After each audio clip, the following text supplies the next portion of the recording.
Hello and welcome to The Long View, a podcast that takes a closer look at the games people play. The Long View is generously sponsored by GameSurplus.com. www.gamesurplus.com is your source for all board game needs. Thor and his family will be happy to find anything for you, whether it's a hard-to-find import or the latest, greatest hotness. So go to GameSurplus.com. The Long View is also hosted generously by 2d6.org. 2d6.org is a fantastic website and a great resource for board game reviews, commentary, video walkthroughs, and special interviews. My name is Jeff Gamble. I'm the host of The Long View, and tonight I am very pleased to be joined by two special guests who are coming back for a second time, and that is Joe Huber and Eric Brocious. Tonight we're going to be taking a look at the game Race for the Galaxy. This game has been around for quite some time. As a matter of fact, the brand new story arc for Race for the Galaxy is set to be released very, very soon. So, in light of that, I thought it might be a fun idea to take a look back at the original Race for the Galaxy and talk with Eric and Joe, who have a huge amount of experience with this game, and try to see what it is that makes this game so popular. So, without any further ado, I'm going to introduce my special guests, Eric and Joe. Gentlemen, thank you very much for being on the show this evening. Glad to be here. Thank you, Jeff. So, guys, I've played Race for the Galaxy. I've played it for, definitely, I had it in my collection for a few years. I must admit I no longer have it. I have a little bit of remorse over that, and we'll cover that later. But I probably played it a total of 50, 60 times, something along those lines. A lot of my plays were two-player. I think that people should know that. It was primarily my wife and I playing. I did also play quite a few times. I'd probably say about 8 to 10 times in four-player games when we would get together with another couple. However, I'm not exactly sure whether two-player is where this game shines. I did like it enough that I went and got every expansion that came out for it. But quickly, I'd say over time, my interest sort of seemed to wane a little bit, and I want to kind of circle back to that later. But enough about me. I want to hear from you guys. What was it that attracted you to the game? And why is this a game that you both have played such an incredible amount of time, do you think? So I actually was fortunate enough to play in what I believe was the very first playtest of Race for the Galaxy back in 2004. And a playtest of the predecessor game. So presumably, folks are aware of some of the history of Race for the Galaxy. It was born out of the development process from San Juan.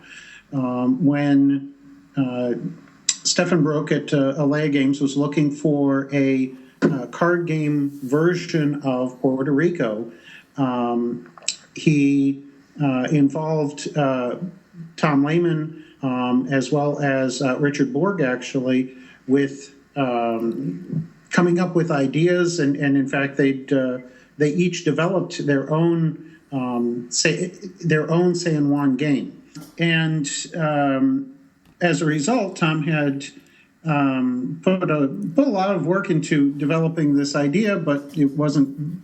His game was not going to be published, and so he set it aside for a while. And then came back to it, combined it with some of the universe that he created for a game that was going to be released by Prism Games, Duel for the Stars or something like that, and put it together and came up with the prototype of Race for the Galaxy. At the time that he was doing this, I was fortunate enough to be traveling on business to California fairly frequently, and got to playtest the game about 30 times, I think, in total before it was published in 2007. And one of the things that really attracted me from the start was the fact that there were so many different things to do in the game. I am always attracted by a large number of choices in a game, and Race gives you that. you have a hand of cards. Some of them are going to become money to buy cards, build settlements, buy developments. Others are going to be part of the world that you build, and there are, with any given hand, typically a significant number of ways of taking that starting hand, each of which then has effects on your future development, your future settlements as you go along.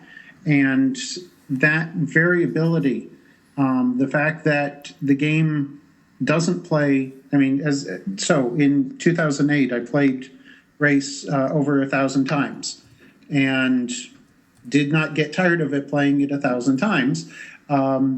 It really comes down to that variability. So the variability is built by the kind of large array of cards that came with this game. There are quite a few, and the cards were relatively unique, weren't they? I don't know that they were all unique, but there were some duplicates in there, but many of the cards were totally different and quite unique, so that added a lot to that variability, yes? Yes, all of the worlds are unique, although some of them differ only in the names. The developments, there are often 2 or 3 developments that are the same, depending on whether you're looking at the base set or the base set including the expansions. Right. Nevertheless, when you're looking at a deck that includes over 100 cards, possibly close to 200 cards if you're playing with the expansions, the fact that there are a few pairs that are the same isn't a very significant duplication. I started with the game in 2005, a little bit after Joe did. I think the first week that I tried the prototype, I played it 10 times. I specifically remember early in that process sitting down at midnight and playing the game with a group of people and then playing it again and again, being up till 2 in the morning playing the game. I'm never up to 2 in the morning playing any game, Jeff. I usually go to bed, but it was riveting. The other thing that I remember is, for a game that had so much randomness in it, the same people seemed to win the game over and over again. And that's what I like in a game. I like a game with a lot of options, as Joe has said. I even like a game with quite a bit of randomness. And I'm particularly intrigued when a game like that can produce skillful players who can win far more than their share, despite the randomness. That's kind of a puzzle how that can happen, but it clearly does in this game. Yeah, absolutely. It's clearly a puzzle to me as well, because I am terrible at the game. My wife was much better at it than I am, which may be one of the reasons it's not in my collection anymore, although, I'm not a bad sport. And that is one of the things that's always fascinated me about the game and truly puzzled me, is the fact that in many ways the game is extremely random. You're kind of, you do have that starting hand that Joe was talking about, and, or very early in the game you may get one of those 6-cost developments, which are kind of crucial in that they often will sort of give you a direction or a strategy or something that you want to build towards. The 6-cost developments are all generally unique. They reward building cards in your tableau that will synergize with them.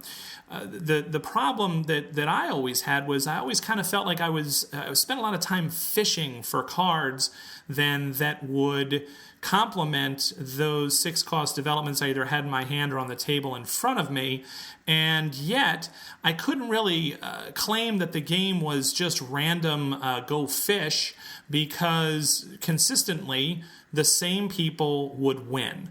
So I agree 100% with what you're saying. That's my experience as well, but I have absolutely no idea why that is. So my hope is maybe we can try to discern tonight why it is that a game that is this random. I mean, you were talking about the card count, and I was pulling it up here on the Geek, and there are 109, just in the base game, 109 different cards, 59 of which are worlds, 50 development cards. So there's a huge amount of variety in that deck, but the variety cuts both ways. It's very hard to predict with any certainty that you're going to get cards that you want.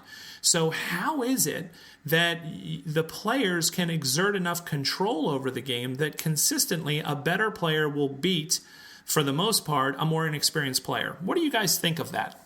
There are a number of aspects to Race for the Galaxy, but probably the fundamental one to me is finding the strategy for you in the particular game you're playing, given the cards that you see. We talked a little bit earlier about San Juan, and I would say San Juan has 2 or 3 possible strategies, and as you play San Juan, your job is to decide which of those you're going to seek out in a given game. Race for the Galaxy has many strategies. I think the base game has over a dozen different strategies that you could play. As you add more expansions, the number of potential strategies goes up, although the difficulty of finding them increases as well. So that's a trade-off. When you say you're fishing, that implies that you've selected a strategy and you're looking for the cards that are going to allow that strategy to succeed. To me, in many games of Race for the Galaxy, when I look at my initial hand or the cards I get at the beginning, I'm not yet sure which strategy I'm going to pursue. And ideally, I play in such a way as to keep my options open so that more than one strategy is possible for me depending on the cards I draw. So if I'm playing you, Jeff, and you've chosen one strategy right at the beginning to pursue, and I've determined that there are 5 different strategies that might work for me, my chance of finding the cards I need is a lot greater than your chance of finding the cards you need.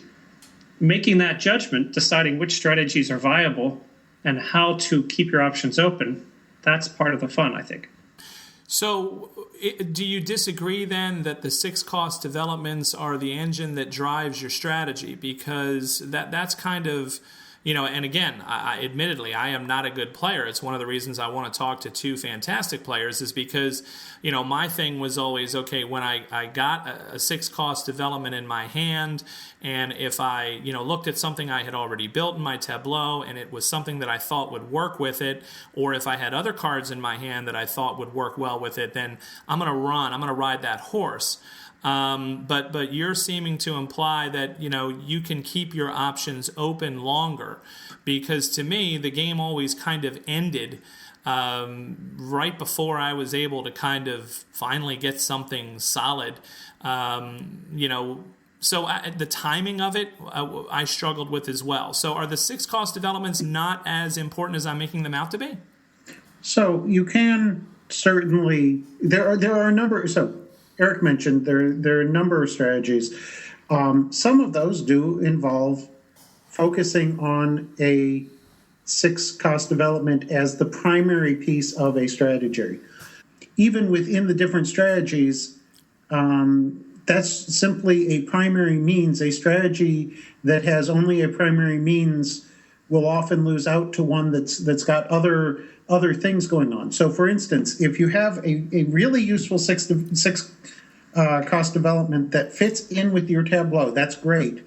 If that's all that you have and all you're doing is searching for cards that fit with that 6 cost development, you're probably wasting your time, and the other players are going to be able to do something more effective. If at the same time you're set up to be able to develop things effectively, you're set up to be able to settle additional worlds, you're set up to be able to take advantage of consumption that's going on.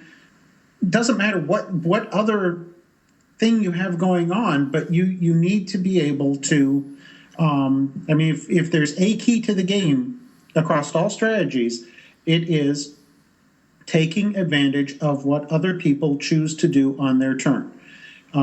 If your opponents are in a produce consume cycle, you don't have to be focused on produce consume. In fact, you probably don't want to be.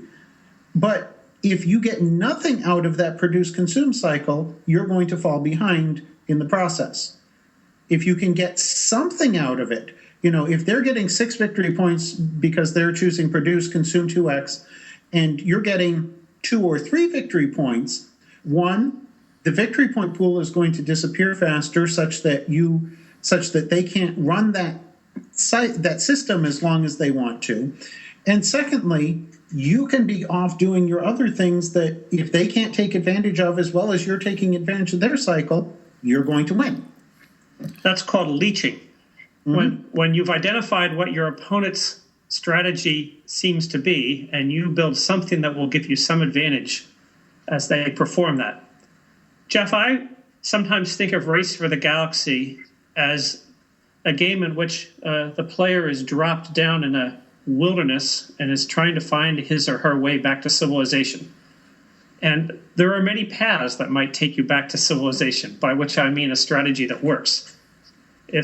If you've got to pick one path, your chances of finding it are less. If you have multiple options, you might, in fact, at the very beginning of the game, be blundering around a little bit. But sooner or later, you identify a track or you find a creek that you can follow. You got to be have your eyes open and be willing to try whatever it is that you run across. So, if you look at the game, you will find that Tom has designed some starting hands that have little tiny numbers in the corners, and those are designed for new players. If you start with one of those sets of starting hands, effectively what's happened is Tom has, instead of putting you completely in the wilderness, put you in a place where there are a few tracks available. Now, those starting hands could give you a single road to success, but that wouldn't be much fun. Instead, what Tom has done is he's designed 4 starting hands, each of which has several paths to success, so that you still have the enjoyment of trying your options. But instead of being in a completely trackless wilderness, you've got some tracks that you may choose to follow. So it gives you a compass. Yes. So I guess what I want to say is then it sounds to me as though what you guys are suggesting is that there needs to be patience in the early game rather than worrying too much about trying to find your path immediately. Would you say that I'm summarizing that correctly? Usually. Often there needs to be patience. Sometimes you drop down right on a superhighway. Right. So if you were to play me or Joe, Jeff, and you say you're not an experienced player, right, it's possible that you would be dealt exactly the cards you need to carry off that strategy that you fastened on early. And, if the cards just come to you for that strategy, play them for all they're worth. And that's why even when you have quite a significant skill difference among players, the weaker player will win some of the games because sometimes the cards will come up exactly for the strategy that player is playing. Right. So the challenge is not always to wait, but sometimes you need to wait. Okay. That's part of the decision process is when do I wait and when do I start pushing? All right. Are you playing a fast game or are you playing it? And if you're playing a fast game, are you playing it on victory points or on tableau? Or are you playing a slow game, in which case, don't do things that aren't helping your opponents as you go along, so that at least they are not getting as much by leeching off of you as you might get leeching off of them. Right. Yeah, that pacing is something that's always been kind of problematic for me as well because, I believe it's 12 cards, right? After the 12th card is built. Am I correct in that? Yes. Cards, right. Yes. And so, a lot of the games that I have played, the end of the game has come via the 12th kind of card being built in a tableau. And, I'm kind of left often with all of these great things that I was about to do in the next few turns that I now can't do because the game was, ended. Now, sometimes that was just by design. I mean, my wife, would tell me, well, I saw what you were gearing up for, and I knew I had the advantage, so it was to my advantage to play a couple of, cheap cards, developments and do some settlement and quickly end the game before you could get that going. So part of that can be attributed to just good play by your opponent, I think. But I kind of always kind of felt that pressure of, boy, you only get 12 cards. And so therefore maybe that's why I was always jumping out of the gate and immediately really, trying to find that one single path that you're talking about. So I guess that's why I was, listening to what you said and thinking, well, maybe, me as a player, this isn't just, a diagnose why Jeff is horrible at Race for the Galaxy, but I'm sure I'm not the only one. So this idea of maybe keeping your options open for a little while longer might be, a better idea than trying to force an issue. I guess that's, after listening to you guys, it feels to me as though maybe I tried to force it too much with Race for the Galaxy. I spent a lot of time exploring, digging for those cards like we talked about, which may be part of the reason why I grew a little bit frustrated with the game at times. Now, you also brought up another interesting point. Both of you guys talked about this idea of leeching and the notion that, as in many games that utilize role selection, you want to try and maximize your benefit on someone else's turn, and that's where sometimes a little bit of mind games can go on at the table as well. How important would you say that is overall in the game? In other words, is it more important to do the leeching you're talking about, or is it more important for you to fully focus and develop what you're doing, or is it really just depend on the situation again? So you always want to be ready for whatever someone else happens to call. You can't always be ready for what someone else happens to call. Right. And it can be, one of the easy ways to lose Race is, this might happen, therefore we'll explore two more cards, even though that doesn't fit with what I'm trying to do. And so you definitely have to be playing what you're trying to do. If you fail to do that, if you don't have your advantage, it's an easy way to lose the game. Right. However, at the same time, you want to be thinking about what might my opponent do, and if my opponent does that, what am I going to do about it? Yeah, I would say the heart of the game for me is finding a strategy in my cards and pursuing it. But in addition to that, there are these helping things that I need to do, such as how to select my roles appropriately and how to be ready for the roles my opponent selects. One of the things that I particularly enjoy is when I can play a role which, depending on what my opponent does, will give me different options. If you play chess, it's always nice to put your knight in a place where it can go in different directions, forking, for example, your opponent's two rooks. And sometimes I almost feel as though I'm playing a forking move in Race for the Galaxy, where if my opponent plays develop, I'll do this. But if my opponent plays settle, I will do this other thing. And either way, I've got a successful plan, even though that plan will differ depending on what my opponent or my opponents do. I'll also say that I don't have a particular view that two-player race or more than two-player race is greatly superior to the other. I enjoy it in both formats. I agree. I think it's a very good two-player game. I think it's a very good multiplayer game.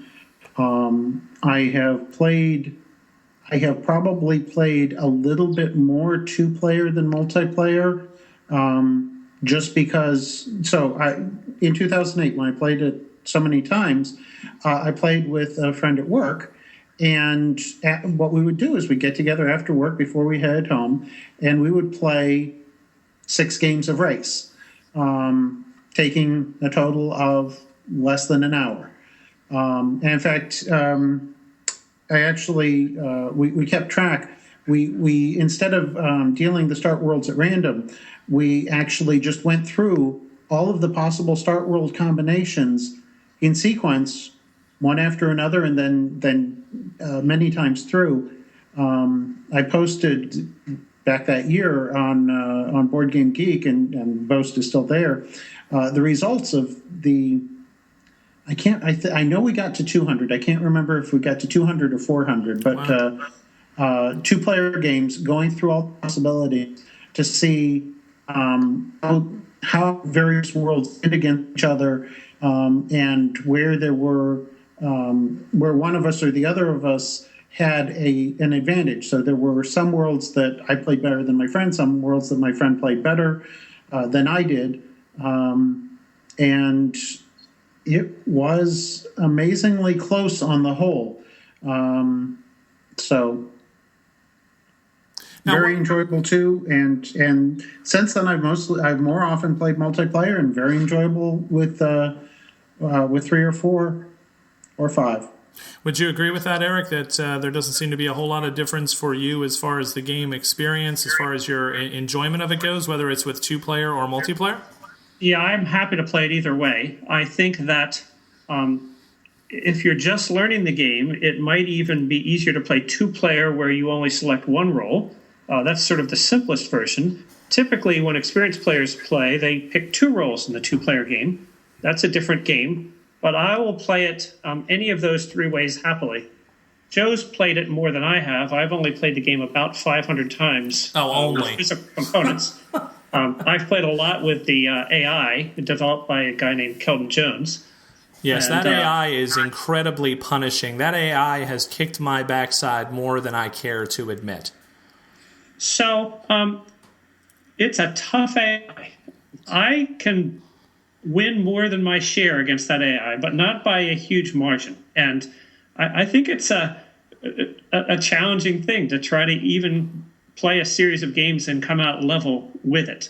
But I've played, I'm sure, hundreds and hundreds of games with the AI, but I don't count those. I've probably played about 500 games with real people.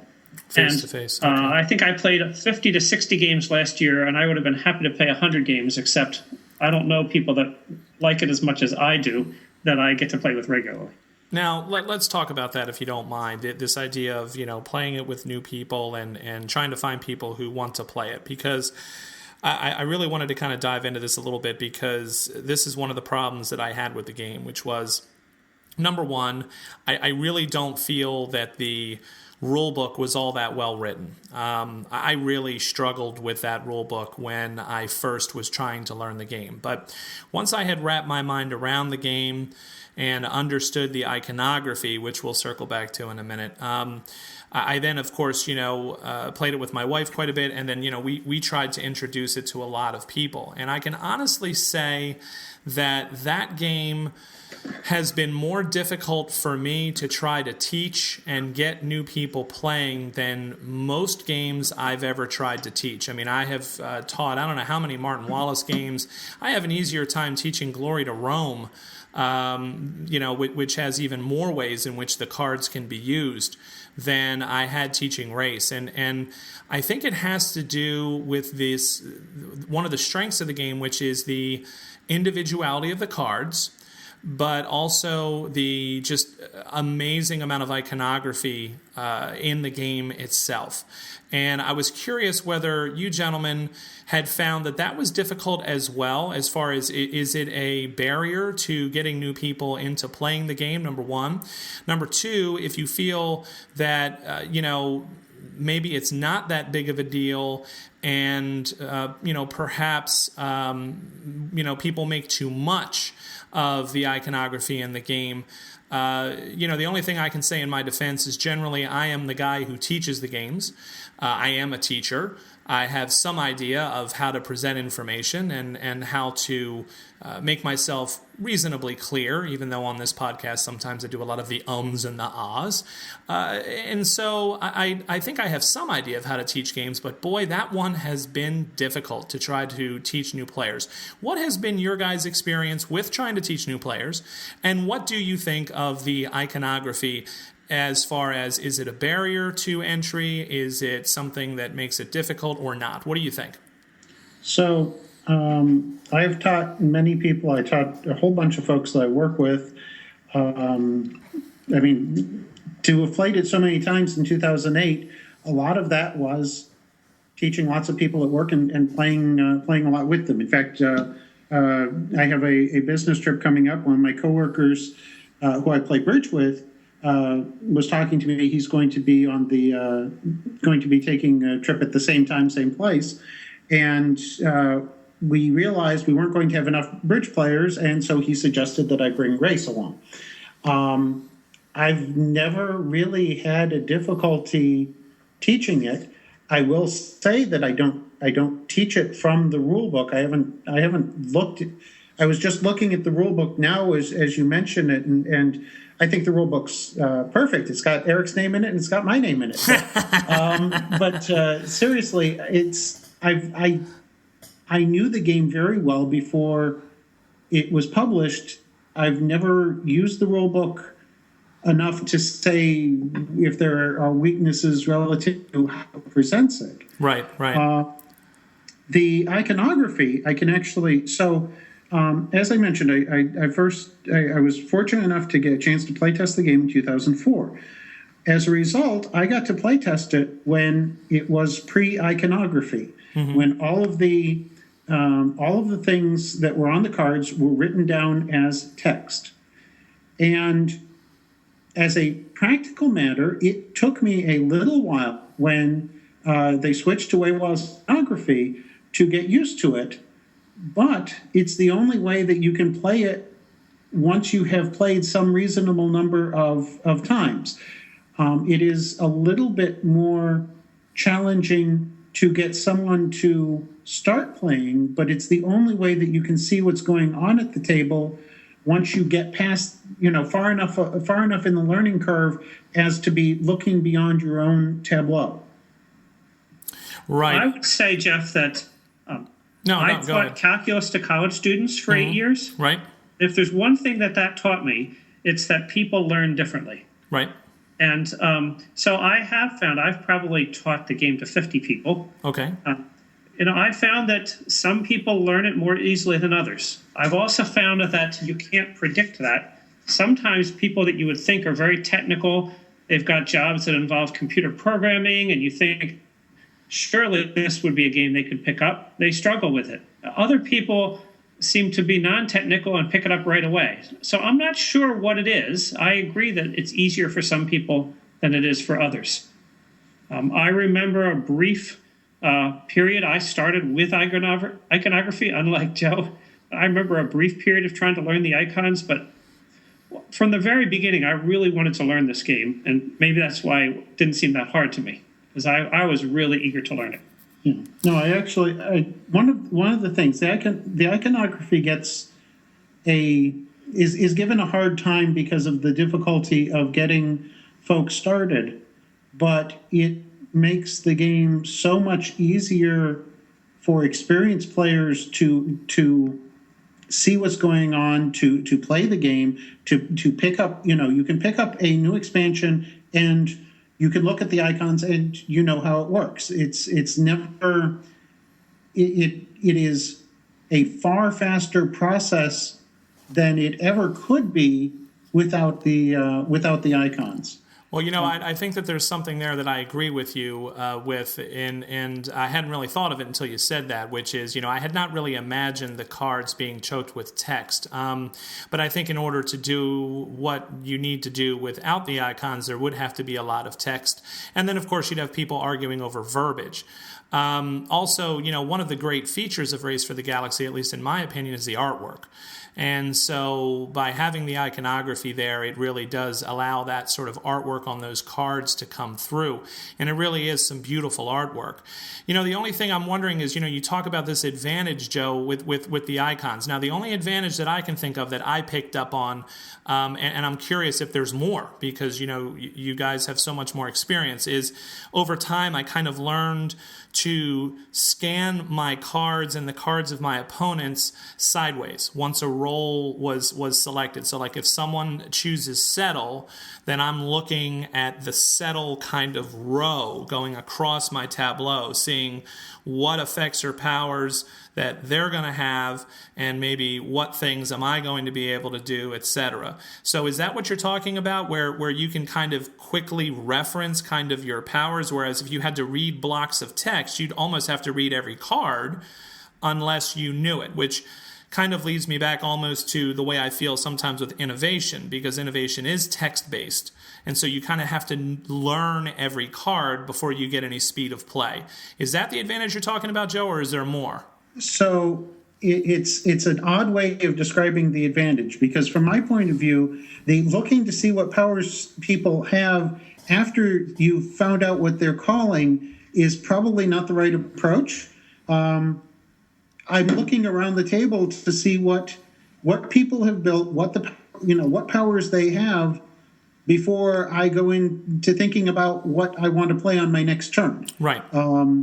But other than that, yes, that is, it's that ability to look around the table and see what is going on. See what cards people get when produce is called. See what abilities people have relative to development and settle. At a quick glance around the table, is as you say, it's something you could not do without icons. There actually, if you look on Board Game Geek, there was a post. It's been a few years back now. Weiwa posted some of the evolution of the various cards, and one of the things that he did is he included a couple of the cards from the original text only version that again was only back in 2004. And you can actually see from that how the cards evolved over the course of the development of the game, and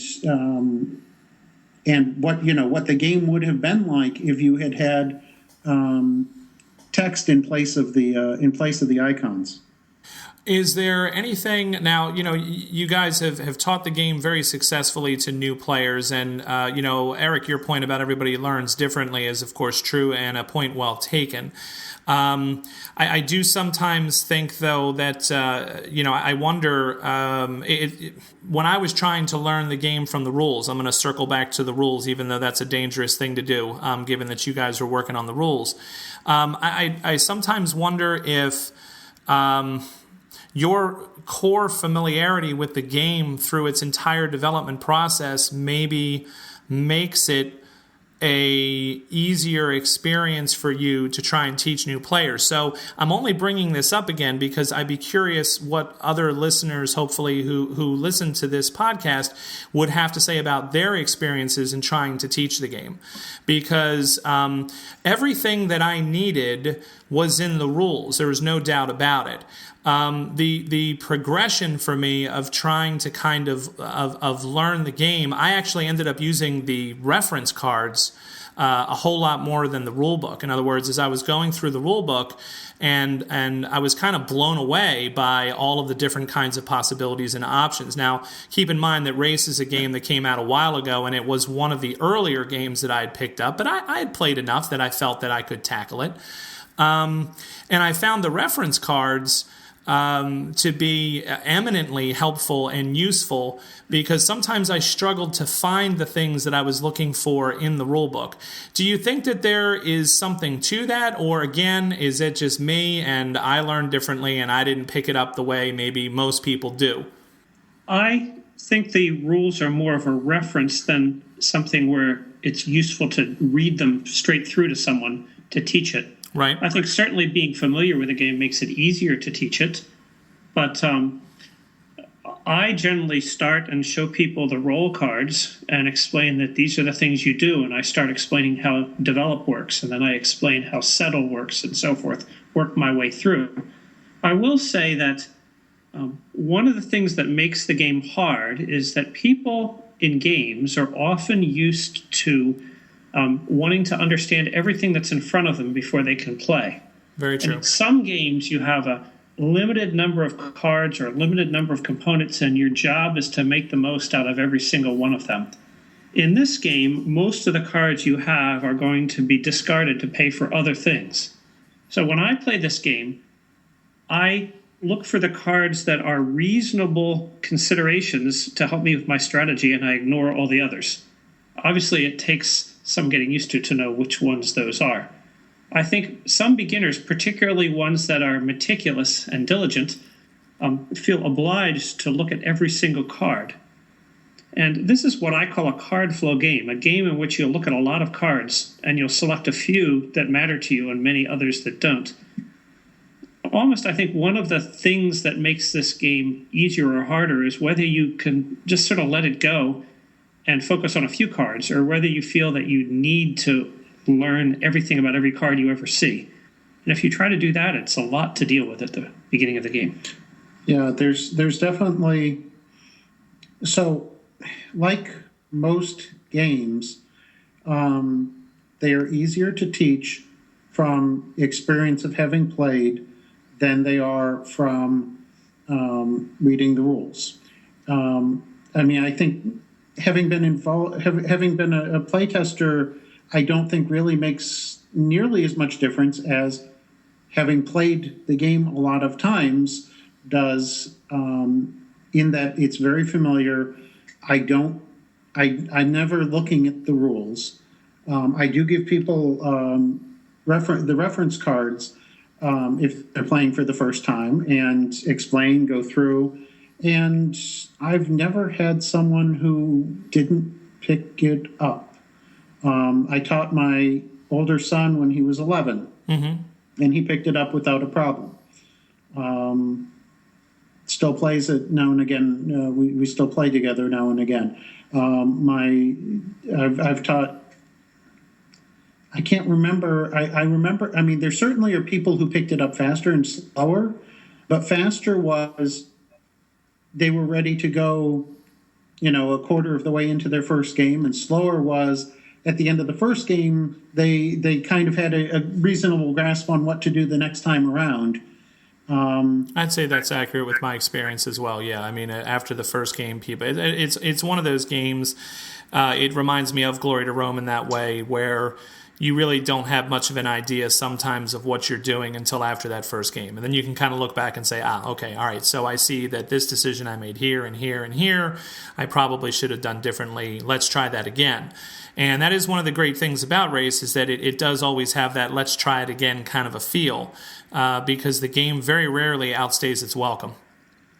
There are some people that only want to play every game in their life once. This is a pretty tough game, if that's what you're going to do. When I look at my plays for various games, and I have been recording them on Board Game Geek, usually I see a lot of ones. I played it once on this day and once on this other day. When I look at my plays for Race, I have lots of 2s and 3s and 4s and some 6s, as Joe just mentioned. Because, as you say, you get started and you want to play it again and again. And that playing it 2 times this day and 6 times this day really helps you feel comfortable with it. But you got to want to do it. I think my record for a day was 20. Wow. But accomplished multiple times. That's quite a bit. That's definitely sort of a afternoon of Race for the Galaxy. Yeah, and I think one of the things that is difficult in this day and age of gaming, and I'm as guilty of it as anybody else, is, someone invariably has something new that they've brought. That they want to get out at the game meetup or at the game night, and sometimes it is difficult to try to get people to play the same game more than once.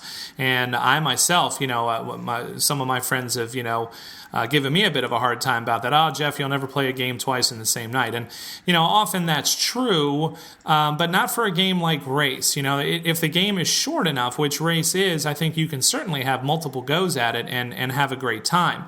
I'm one of those people, though, that it's like if I sit down and play Dominant Species, when that game's over, I'm not going to say, oh, yeah, let's set that up and do it again. But Race for the Galaxy is definitely one that can have that multiple sort of play feel to it. And it is something that once you do have some people who are experienced with the game, it's very quick to set up. It's very quick to play. It's highly portable. And that, again, that's another advantage of the game. So let me try and summarize a little bit for this last section. So for new players, your suggestion would be, if I'm understanding you correctly, try to learn first and foremost, as always, from someone who knows the game pretty well. Secondly, start explaining the game by looking at the roles that you can select and what they do. Thirdly, make sure that people understand that You don't have to know every single card. You don't have to study every single card. And that sometimes it's okay to burn cards. And this is something I've struggled with. You guys didn't say this, but I'll be curious if you agree with me or not. Sometimes there's a tendency to hold on to cards because you have several cards that you really, really like in your hand, and you almost don't want to burn them and discard them to build this other thing, when sometimes I think you need to be willing to just let it go and realize, as you did say, that the cards are the currency of the game, and that you're not going to be able to put everything in front of you all the time. You're going to have to make some tough choices and decisions and just roll with it. And then I guess, lastly, would be the idea of making sure people understand what you're calling leeching, which is this idea of try to make sure you're getting something, if you can manage it at all, on everybody's role selection, because that's only going to keep you closer in the game. Have I summarized that correctly? Because I really would like to try to help people who are trying to introduce the game to new people, because it's something that I struggled with. And so I could be the only one, but I'm hoping that this would be something that, talking to you two gentlemen who have such an amazing amount of experience, maybe we can help. So I'm fine with most of what you said. Okay. Worrying about leeching on your first play is a huge mistake, in my opinion. So your first 10 plays, you should be focused on building your world, doing the best job that you can building your world. Leeching is one of those things that you can start worrying about when you get to, later into your plays. On your 20th play, you should be worrying about leeching at that point. It's really, as a practical matter, what I see consistently from folks who I watch play the game a number of times early on in playing it is folks early on catch on to one strategy. Frequently, it's a military strategy because that's one of the clearer, more obvious strategies, right. And they focus on that, and they do reasonably okay with that.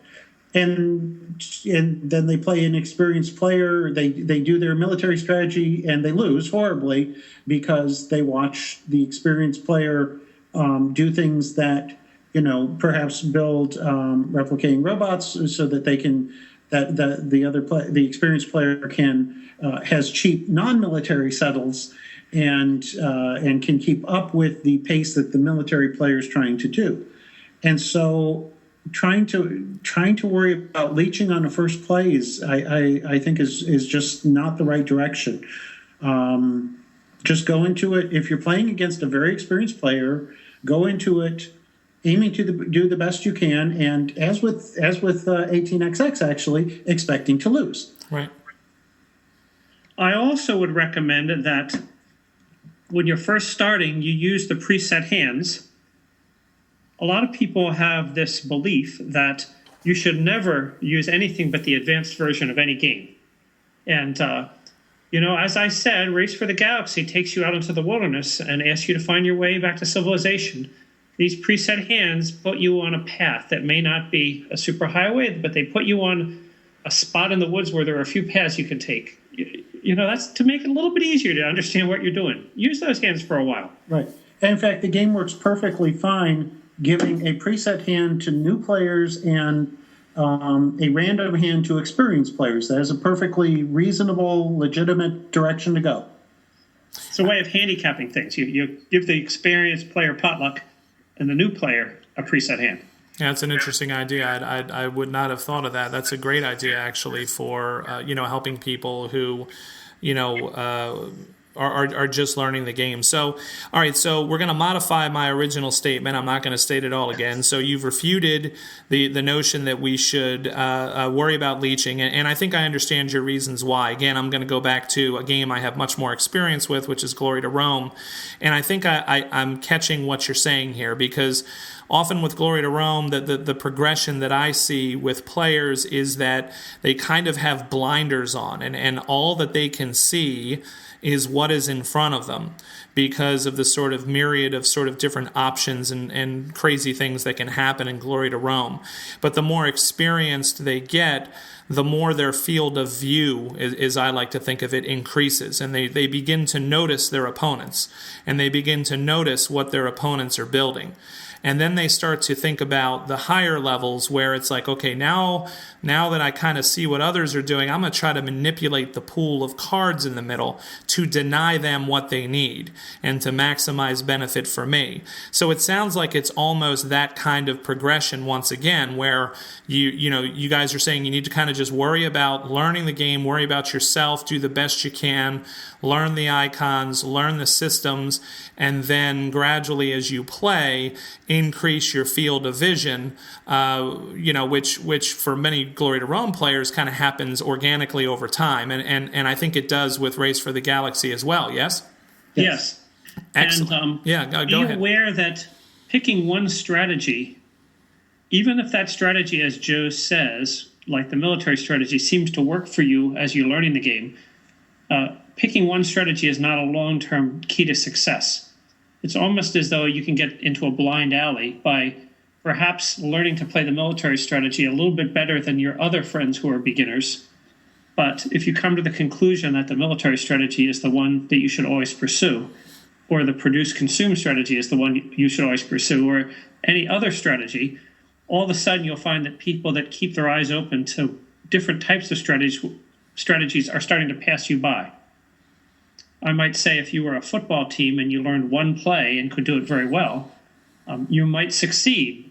But at some point, the other team would start beating that play, and you'd need to be able to have several plays. And that might be a little bit of a mindset shift for you to get used to the idea of having different plays. Absolutely. And I think that there's probably a lot of truth in that. So I appreciate you guys sharing your insight with that, because it's a game that has intrigued me, and it's a game I enjoyed, but one I ultimately found that I just was not that good at, and I'm beginning to understand why. So thank you for that. The other thing that I want to circle back to is, if you remember at the start of the show, I said that I used to have Race for the Galaxy and the expansions in my collection, and that I had gotten rid of them, and that I had a little bit of remorse about that. And here's the conclusion that I came to, and I want to throw this out there and see what you guys have to say about this. I miss playing Race for the Galaxy. I do not miss the expansions. I almost felt like there was so much bloat to the system. I was never particularly thrilled with the player versus player conflict solution that Tom came up with, Tom Lehman being the designer. I'm not saying I could have done any better, but I wasn't super thrilled with it. I thought it would be something a little more direct. And then, you had also the whole prestige thing that was added in, the later expansion. And so as I thought about Race for the Galaxy, and as I thought about it more and more after I had talked with you guys when we did 18XX, and you talked about you'd like to do this episode, I really started kind of thinking back in my memory and thinking, I really used to enjoy Race for the Galaxy, and then it just kind of got away from me, and I didn't enjoy it as much with all of the expansions. What would you guys say to that? In other words, do you think that maybe, are there certain expansions you feel are necessary? Do you think that Race might be at its best with the base game, or base plus maybe one or two expansions? And what do you think of all of the things and systems that had been added to it? Because I'm really curious what experienced players would have to say. And the reason I'm asking that question is this is a theme that has come up over and over. I think expansions is something that we all recognize are always being released. And it's not just for monetary concerns. Sometimes I think that expansions are released to try to keep a game fresh, to try to keep a game popular, something to continue having it in the forefront of people's minds. And yet when I look at a game like Race for the Galaxy, I'm not sure it needed anything. And there's been a few games that I've talked about recently on the podcast, and games that I've talked with my friends about that I'm like, I think it was fine without the expansion. What do you guys think of all of this? I'll give the first answer, and then Joe will come in with his probably more extreme answer. I'm happy to play the base game. I rate the base game 10. The last expansion, I don't rate 10. I agree with you that it feels a little bit bloated. I would say that in some ways, the addition of more expansions provides more strategies, but makes them harder to find. It's harder to find the cards to support a strategy in a 200-card deck than it is in a 100-card deck. If you've played the game enough that you feel that you can play it by rote without thinking, then maybe you want some variety. I certainly never play with the military. I have the impression that people told Tom that in a space game you need to have military conflict, and maybe he added it. But whether that's true or not, I never play with the military. It just seems like way too much work. I haven't tended to play with the Prestige. I kind of like the first expansion. It's only about 18 new cards. It adds some more options. I'm happy to play with the second expansion, although in some ways it's just more cards that give more strategies. I'm not so happy to play with the third expansion because it seems like bloat to me. Everybody's going to have that as a matter of taste. But I think you could play the first game without expansions 300 times before you even start worrying about adding expansions. Now Joe will give his opinion. So, first of all, understand where I'm coming from. My general belief is that expansions are evil. There are a very few rare exceptions to that, but I definitely am anti-expansion. So when I played it in 2008, that was almost exclusively with the base set. So that the 1,000 plays was probably close to 1,000 with the base set and 100 or so with the first expansion.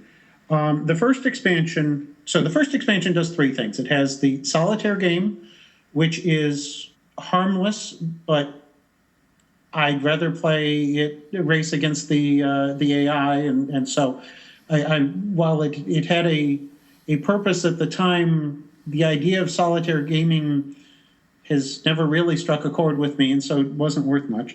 It had the goals, which I think don't add much to the system, and it has a few cards that are reasonably interesting, and you aren't adding too much to the deck. One of the issues I have with the expansions is that you get a non-shuffleable deck, at least for me, and so having to break down the deck into multiple sections and do apply various techniques to actually get a reasonably shuffled deck just is a pain, in my opinion. Mm-hmm. So the first expansion didn't detract from the game for me.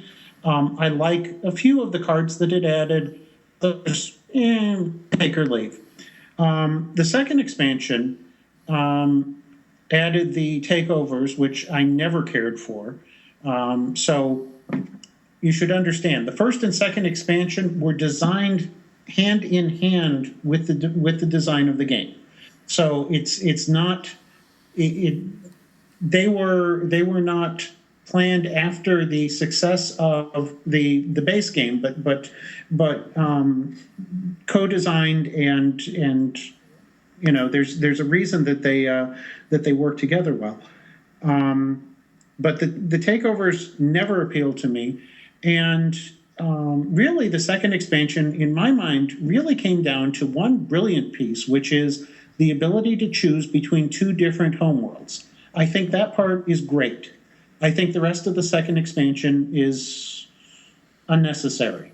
The third expansion, so I had, by the time third expansion was designed after the fact, and by the time Tom was working on it, I wasn't traveling to California so much on business, and so I only had one chance to play test the third expansion before it came out, and I told Tom at the time I didn't care for Prestige. I really thought he should be going. So simplifying, going back, creating a new expansion for the base game that took the game in a different direction, or even a wildly different direction, rather than something that added more to the space. And I mean, one of the other suggestions I made was actually design something that you play with the first two expansions, but without the base game even. And it added things that didn't add to the game, and in fact subtracted from the game for me. One of the things I really like with Alien Artifacts, the next expansion coming out, is that it is not designed to work with the first, second, or third expansion. It works with the base game and only the base game, and takes it in a different direction. As a practical matter, the way that I deal with this, so I have 3 copies of Race set up to play. I have a base game, I have a base game with the first expansion, and I have a Joe's Select with the, so all the cards from the second expansion, but then I took out a large number of cards to cut down the size of the deck to the point that it was in line with the base game. It's a few more than that. But then all the homeworlds so that you get the choice of homeworld. I don't honestly recall the last time that I played with more than one expansion. In fact, frequently I game at a friend on Monday nights, and his copy of the game has the expansions built into the deck. And so when I play, I usually request that we play the French edition, where he only has the first expansion built into the deck. And the fact that it's in French doesn't matter because, hey, it's icons. And so I've probably played the French edition of Race for the Galaxy about as much as I've played the English edition of Race for the Galaxy in the past couple of years. Now, that's kind of interesting. I'd like to pick up on a little bit of what you said there, Joe, which is this idea of Joe's deck. And I wonder if, it sounds like there's almost a little bit of a possibility there that I hadn't considered before of a little bit of almost deck building, where you're kind of going through and you're sort of picking and choosing, almost like you do with Dominion, where you pick a set of cards that you're going to use for that particular game. Have you ever approached it from a sort of deck building mindset of, I'm going to... because I totally get your point about trying to cut down on the size of the deck. And I also get Eric's point, which is, the extra cards are nice because it gives you different paths that you can take. But as he admitted himself, it also makes it more difficult to find them because of this huge amount of cards that are in the deck. So it's kind of intriguing to me, this notion of, you kind of went through and cherry picked out the cards that, worked for you or that, somehow spoke to you or whatever as being interesting cards. Have you ever approached it from that angle as almost like a deck building kind of a thing?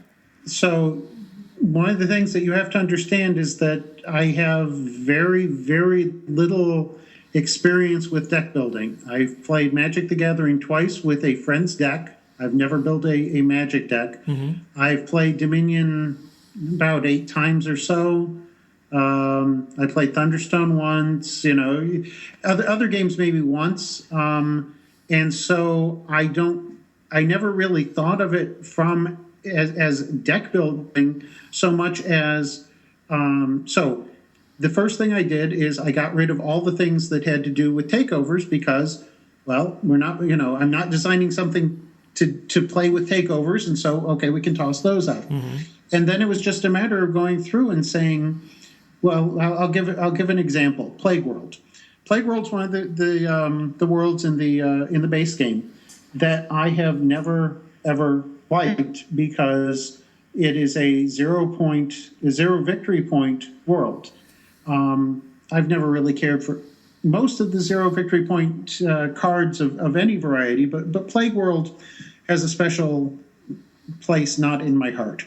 And so, things like that were obvious candidates, and I just kept weeding things out until the deck was the size I like, and it's set. I've got it, and I've actually got it in a much smaller box And when people don't mind, playing it, I've had people, ask, what's in it. It's like, I have no idea at this point. It's got some of the cards from the base game, most of the cards from the base game, some of the cards from the first expansion, some of the cards from the second expansion, but which one specifically, I couldn't tell you.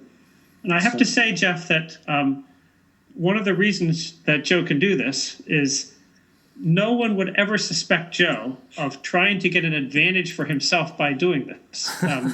If you had a player that was competitive enough that you suspected that he or she was going to design a deck so that he or she could win more than his or her share of the games, you might worry about it. If you've ever played much with Joe, that's not a problem. Oh, absolutely. And I wasn't meaning to imply that he was designing the deck for a personal gain, but more of a tailoring of the experience for the players. Because, of course, everybody's using that deck, so I don't know that there's necessarily any inherent advantage as long as people understand, that, for example, he said, well, we're not playing with takeover rules. And I think, that's something that people just do anyway.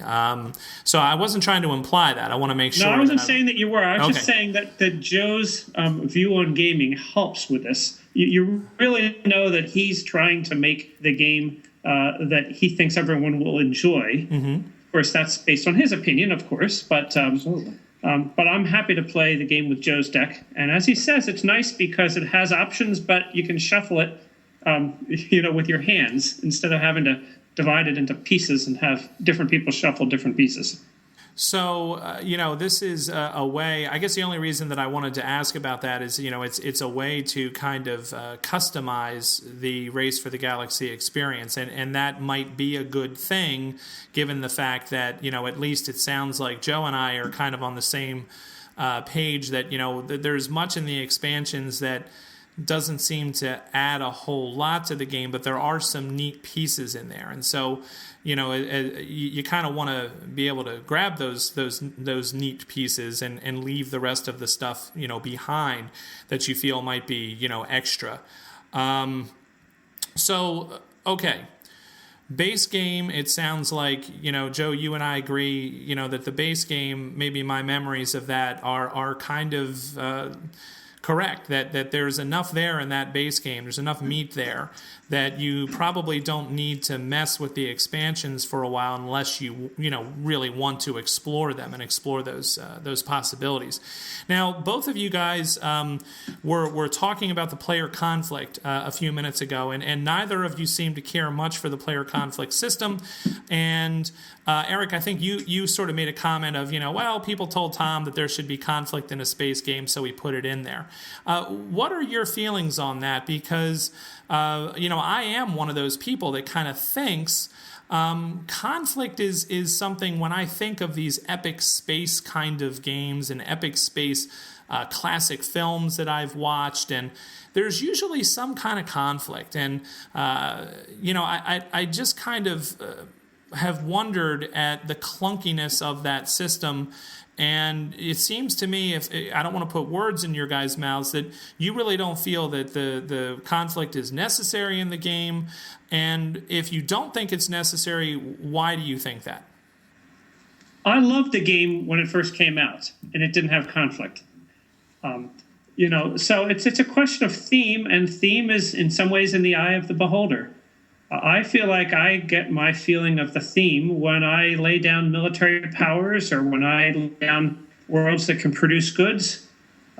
Typically in a game, different players will have different strategies. So if Joe is using military and I'm doing produce consume, that's enough theme for me. And I don't need to add an additional component, especially if I feel that additional component is slowing the game down or gumming it up. And that's what it seems like it does to me. Other people perhaps don't feel the theme in the base game, and maybe adding the takeover rules gives them a feeling of the theme, and if so, that may be important, but it just doesn't matter to me. So as I said, the second expansion was designed hand in hand with the original game, and in fact, the base game was created by Tom as a to create a a subset, something that people could start with a little more easily. So it's not something that was simply added on after the fact or anything. Okay. But one of the problems, one of the complaints that people had about Race for the Galaxy when it came out was that there was not direct conflict, and was not direct interaction, in fact, because all of the interaction is through what roles you choose, what roles your opponents choose, and is of an indirect nature. For some people, myself included, Eric included, that's sufficient. That's entertaining, and there doesn't have to be some direct interaction between the players in order to be an enjoyable game. For some people, that definitely is not the case, and they complained about it. And one of the things that the takeovers do is add a direct interaction that just wasn't there without it. On the other hand, I think it's one of those things that there are definitely people who enjoy the takeovers, but the fact that you can avoid the takeovers by playing a non-military strategy, I think there are a number of people that it didn't go far enough, where the fact that there are fairly straightforward ways to avoid conflict, if you wish. I think it ends up being a step in the right direction from some people's point of view, but not going far enough. For me, as I say, I've always been perfectly happy without, and in fact have never been a big fan of takeovers in any of the forms. So. Yeah, it's interesting because, you bring up you both bring up two really good points. The first one that I want to talk about is yours, Joe, which is this notion that, takeovers are possible, but it's easy to avoid the player versus player conflict in the game. And this is one of the things that, if I had the opportunity to talk with Tom Lehman, I would love to ask him about that, because I kind of agree with you, Joe. I almost kind of feel like it almost feels like his heart wasn't in it. Like, and I understand you're saying it was part of the original design, but it is relatively easy to avoid. So therefore, it's kind of like, okay, there's almost no point to it being there. If you don't have to really actively, if you can easily make it so that you don't have to worry about another player, coming after you, then it's going to quickly become, a situation where you have two people who are invested in the idea, or however many people of takeovers, and they're going to beat up on each other while the other player sits there and doesn't do that and probably wins the game. And then people learn, this really isn't very profitable. I'm probably not going to do that again. The problem is that you have that while it's easy, it's not necessarily profitable. The way that you avoid the takeovers is by never developing a military. Right. If you basically, getting back to Eric's analogy, you're in the middle of the woods, and you have intentionally decided that there's this big wall in front of you in some set of directions. That might be that might be how you want to play the game. And in fact, I will say, when I play with people who want to play with takeovers, that's usually how I want to play the game, because I want to simply ignore the section that I'm not so fond of. Right. But it limits what you can do, and so it's not that it's advantageous to choose to ignore that part of the game. It's in fact disadvantageous to be ignoring a portion of the game, because you're self-limiting yourself to a subset of the possible paths. Well, I think that there's certainly some truth to that, but at the same time, there are so many different paths in this game, as you gentlemen have brought up, that I don't feel it's as limiting as it could be in other games that might be similar to this. In other words, I think there's still enough paths open that, you can probably... at least in my very limited experience playing with the takeovers, you can sort of avoid it and still be able to develop along a couple of different strategic lines, although I was never very good at that. My wife was much better at that than I was. I also want to circle back to what you said, Eric, which I found was a really interesting comment, which is you said that you felt that the player versus player conflict, one of the reasons that, you didn't particularly feel very fond of it was that when you start using that, when you start thinking about player, that it can maybe make the game drag a little bit. Have you found that to be true in your plays? And is, because one of the allures of race, at least for me, was always how quickly it played. Well, maybe if people play it a lot, they get used to it. But I find that when you're in any situation where conflict is imminent, you got to watch very carefully to see what the other person is doing. Certainly to play race well, you always need to be watching the other players. But it seems that when you're playing the takeover game, you have to be a lot more careful, a lot more circumspect about what you're doing. Perhaps if I played many, many games with that option, I would get better at it. But at least for me, at my level of experience with it, it seemed to require a lot more watching. All right, excellent. That's something that I think you could once again be very right about, which is maybe it is just an experience thing, but it does seem to add time to the game, and maybe that time is just in now becoming overly cautious. Whereas before, you guys were talking about. Not obsessing too much over your cards, and now maybe, you're having to look more closely at not only what the other players are doing, but what options you can, come up with in your hand and your tableau to maybe protect yourself. So that's a really excellent point as well. So it sounds to me as though, that there's not much about this game that you guys don't like. You like the only negative that I've heard is, when you add in all the expansions, you actually get a ergonomic problem, which is you get this massive deck that you cannot shuffle, and God forbid you put sleeves on them, because then it just becomes sort of this leaning tower of cards that cascades everywhere. Joe and I don't use sleeves. I have to say that I hear people complain about the cost of the game, and I have to laugh because I think I've bought at least 5 copies of it. Right. I have one copy of the base game that I use by itself, and then I have another one that has the first expansion built in, and another one with the first 2 expansions built in. And my intention is if I wear one, I'll just buy another copy. Because I've played it 500 times. I've gotten my money's worth out of it many times over. I see people with complicated deck shuffling algorithms where you divide the deck into 5 parts, and one player shuffles 2 parts and the other player shuffles 2 parts, and you leave one part in the middle and you swap in and out.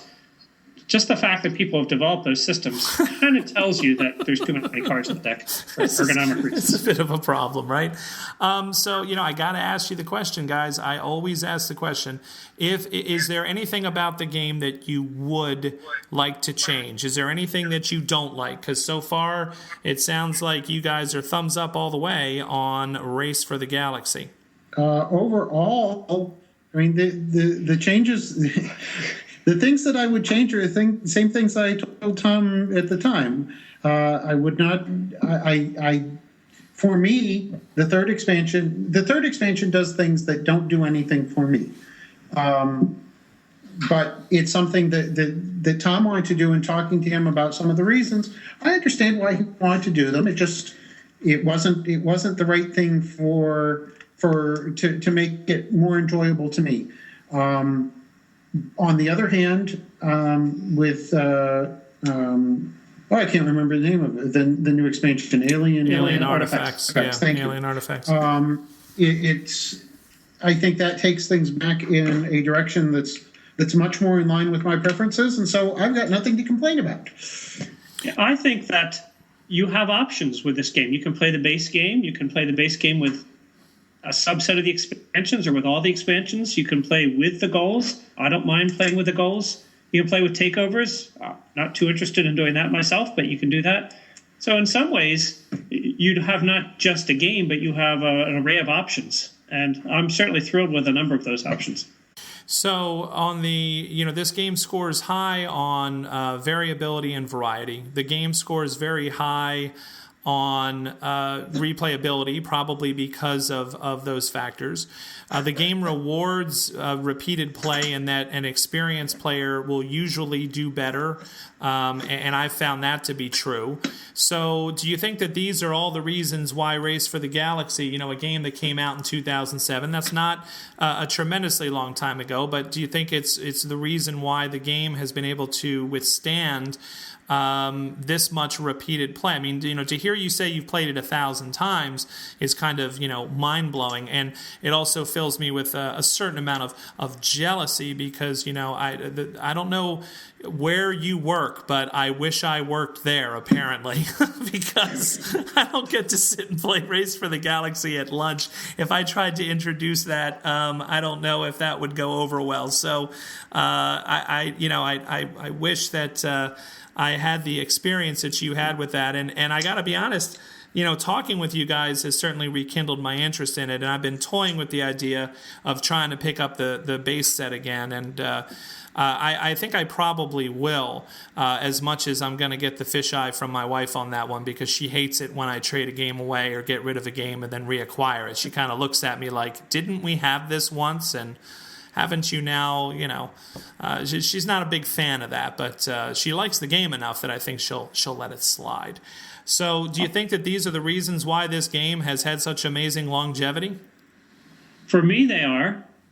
My wife, by the way, is a less gaming person than I am, although she certainly enjoys playing games. Mm-hmm. And she enjoys this game. We play it 2 players sometimes.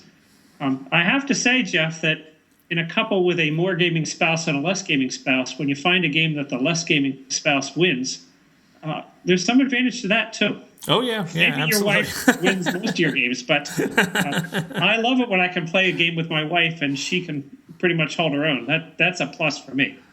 Oh, absolutely. And in many ways, she's a better gamer than I am, in that she is much more adept at quickly picking up the less obvious portions or parts of the general strategies of games than I am. Probably because she just has a much more analytical mind. I tend to be a bit more of a global thinker, as I'm sure would not be a shock to most people who know me, and the fact that I can kind of go off on tangents from here to there and everywhere. You guys have lived through that yourselves now twice. She's a much more disciplined mind, and she certainly more than holds her own in a lot of games that we play. But that there are definitely those preferences, that you spoke of, that every gamer has. And at the end of the day, you really can't deny the success of the game. And I'm looking forward to maybe kind of dipping my toe back in there and seeing where this Alien Artifacts goes, because I know I just was complaining about expansions, but, Joe, you've kind of got me intrigued. It sounds like you have a little bit of inside info on this expansion, and you seem to be looking forward to it, so that leads me to believe that it may be the best of all worlds. They mentioned something in this expansion about this orb. Is there anything that that you feel that you could share about how this new expansion works, or is that something that is on a need-to-know basis, and I am not on a need-to-know? That particular piece, if I did know, I couldn't tell you, but I'm not familiar with that particular piece of the design. So. Okay. All right. Okay. Well, I was just doing a little fishing there. You can't blame me for throwing the line in and seeing if I could maybe get a little tidbit there of some information. But well, guys, like Joe, Jeff, I've played maybe 6 games of Alien Artifacts, and I have not played with anything having to do with the orb. I've played with the cards. Right. One of the cool things about this game is you can play with just the cards. So you can play Brink of War and just treat the cards as cards and forget about the prestige if you want. Some of the cards are less useful, but you got to discard cards to pay for things anyway. And so what I've done is I've played Alien Artifacts with the cards just as cards. I'm going to obtain a copy of it as soon as I possibly can when it becomes available. Yeah, the orb I'm talking about is basically from this. I'm looking at it from the Board Game Geek entry, where it talks about there's 45 new cards to add to the base game, and then a set of cards for a fifth player, which I think is great, especially since I have a family of 5. But then it says 45 cards and alien tokens used to represent the alien orb, which players jointly map and explore. And that kind of really intrigued me. This notion of, you're now having to kind of balance, as it says in the blurb here, balance how much of your effort you're going to put into exploring this orb. It almost brings to mind like a Dyson sphere kind of idea or something, versus developing your own tableau in front of you. And I think that would be an interesting kind of tension in the game, where how much do I want to do for myself versus how much do I want to do on this sort of joint expedition, almost a cooperative in some ways feel. And I'm assuming there's all sorts of benefits to exploring this orb in the form of victory points and perhaps other game effects. But you guys haven't tried that yet, so I think we're all going to be maybe curious to see how that plays out. Because, as you said, Joe, the thing that intrigued me about it so much was it sounds very different from what has come before. Right. No, it's definitely a unique storyline for the game, and I have one copy of the second expansion for building my own subset. I don't own the third expansion, but I am planning to get Alien Artifacts when it's out. So Joe told you that he believes expansions are evil, yes. And then he told you that he's going to buy this one. So that's quite an endorsement from Joe. Yeah, and I said the same thing too. I don't know. It's so hard sometimes not to get caught up in some things that are new, especially when it's for you guys in particular. I've kind of had an on again, off again relationship with race for the reasons that I've discussed. But for you guys, I would imagine it's such an old friend that it would be hard to say no to something new that comes down the pike. And when you meet the new expansion, there may be pieces that you might wish weren't there, or that you might not want, but there's usually some gems in there that you want to pick out, as Joe did and as he described, and sort of pulling out the cards that he liked. So, well, gentlemen, I want to thank you once again for agreeing to be on the show and for talking with me tonight about this game. You've certainly taught me a lot about it in some different kinds of ways and mindsets, that perhaps I should use when approaching the game. And I definitely appreciate your advice for teaching the game and advice for new players. That was something I found incredibly valuable when you were talking about the 18XX games, and I think you've accomplished the same thing here, and I appreciate you sharing those strategies and ideas, because if it's something that will, get more people into playing the game and enjoying it, clearly, based on our discussion, it's a game that you can keep in your collection for a long time and get years of enjoyment out of it. So I may have to pick this one up again. So thank you very much, guys, for joining, and I appreciate you coming on. You're most welcome, Jeff. It's been a pleasure. Thank you. So for Eric Brocious and Joe Huber and myself, thank you for listening to The Long View, and please post any questions or comments that you may have about the episode at www.2d6.org, where the episode is posted and generously hosted. You can also, of course, leave any sorts of comments or questions on the Board Game Geek Guild page for The Long View. Also, of course, I would be remiss if I didn't mention my sponsor, GameSurplus.com. Thor would be happy to track down a copy of Race for the Galaxy for you, and will be, I am sure, getting the new Alien Artifacts expansion as soon as that comes out. So go to GameSurplus.com for your gaming needs, and be sure to mention The Long View if you order. So for Joe Huber, Eric Brocious, and myself, thank you for listening, and good night.